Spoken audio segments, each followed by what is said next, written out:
Now, I'm a fully admitted angry gamer. It's not something I'm proud of, and I've pissed others off at times with my sheer loudness and generally foul approach toward gaming in groups, which I can only apologise for. I do generally play to get that sweet, sweet win screen, or for the simple catharsis of topping the scoreboard and proving my skills before fellow players. For me, when a game forces me into a lose state, whether it's through random chance or a player with superior skill, my fun begins to dwindle, and I start to get angry. This obviously only causes me to lose even more until I'm left with two halves of a keyboard and a pile of plastic dust that used to be my mouse. Right to the point where the fine threads holding together my limited sanity begin to unravel, unleashing a fury of untold proportions, a force so violent and destructive nothing stands in its way. It is bursting, eyes popping, the sheer act of existence around it tearing you atom by atom.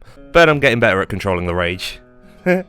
I understand that it can't be fun playing with someone who's only getting pissed off. Many people play games just to have a laugh. They are there to unwind and exist in a fantasy world for the briefest moment where the weight of bills, relationships, and the suffering of thousands don't matter. Just you, a controller, or keyboard or mouse or joystick or steering wheel or touchscreen or motion control, and the screen. This is why I usually stick to the basic game modes, as I'm usually rather good at them. But after a while, I've noticed a few types of people who hate on this style. I single-handedly wiped out their team and pushed several objectives in one go, my team cheering. But on the other team, their fun is being ruined by the overcompensating tryhard who has decided to take the server as their own, causing havoc for the enemy team and making it so damn hard to have fun on. It's such a shame I'm that tryhard resting atop the scoreboard with a huntsman and a jar of piss. Alright, realistically I'm hardly skilled enough to cause that to happen with any consistency. But I have been called out as a tryhard a few times in my time on TF2, and I never understood the excuse. In my experience, there are three types of people who've called me out as a tryhard.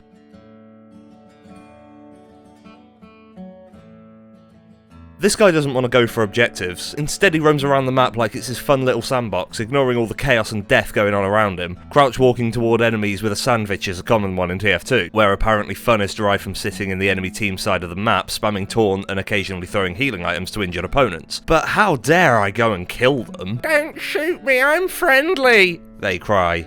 Boom. Headshot, I retort.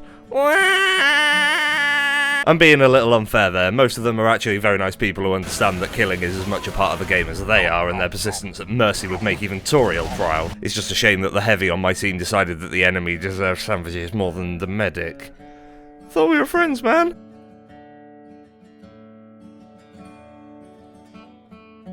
These ones are a little stranger than the above. I get what the above is doing, the idea of palling up with the enemy is amusing, if only for about 20 seconds before it pisses you off when you get shot by trigger-happy scouts for the 15th time. Instead, these guys go on a particular game mode, but want to play a different game mode. Hightower is the unfortunate place to go to find these guys. I quite like Hightower as a map, a nice small square of utmost death with the objective to push your cart around a winding area of the enemy's base. There's constant action, the pace is fast. It's a fairly tough map to get the hang of just because of how tight the entire area is. But how dare I try and capture the point? I don't count when doing a deathmatch. My HUD actively tells me how far both teams' carts are pushed and warns me when one is being capped. But obviously I should ignore all the little warnings of this to play more deathmatch with everyone outside of deathmatch mode. Plenty of servers exist to allow deathmatch. Most of them also allow trading. They're fun for a mess around outside the normal rules of TF2, where you don't have objectives. They're called trade servers, or idle servers, and they're actually very good if you just want to go on and play a bit of deathmatch.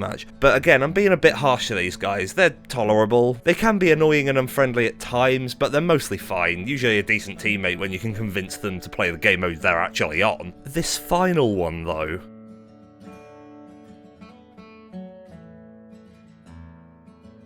Holy fuck, there is nothing worse than this guy. For anyone who's played TF2 or any FPS for longer than about 30 minutes, these anti-tryhards will piss you off every time you play. You killed me, must have been killing me, tryhard noob. Why don't you go outside? Kill yourself. How dare I play a game I'm actually kind of fucking good at? Seriously, if this describes you, reconsider your own life choices and take the stick tickling the back of your throat out of your ass and shove it back down your mouth till you fucking choke. There's nothing more utterly hilarious and annoying than someone repeatedly whining about how bad at a game they are and complaining that someone much better than them is repeatedly destroying them, especially when it devolves into insults. Like these ones, you pimple-faced, agoraphobic, hot-headed little cunt. Wait a minute.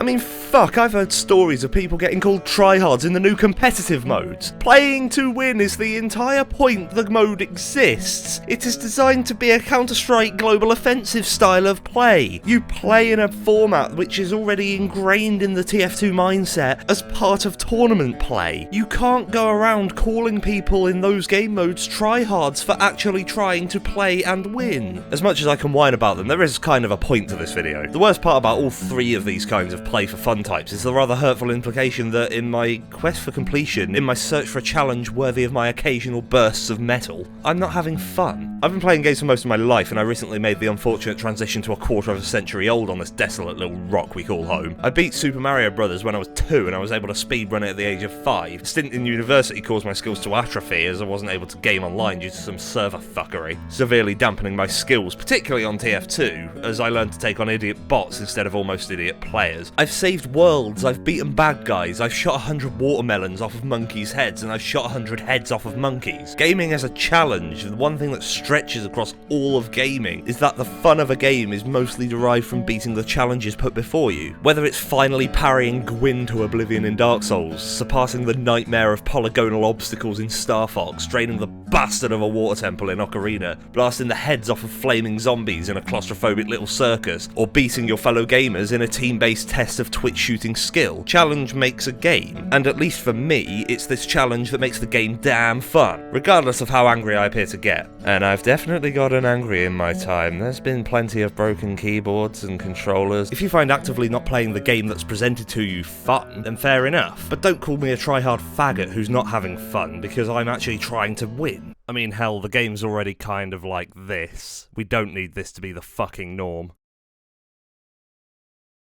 The fuck are you doing? Are you still here?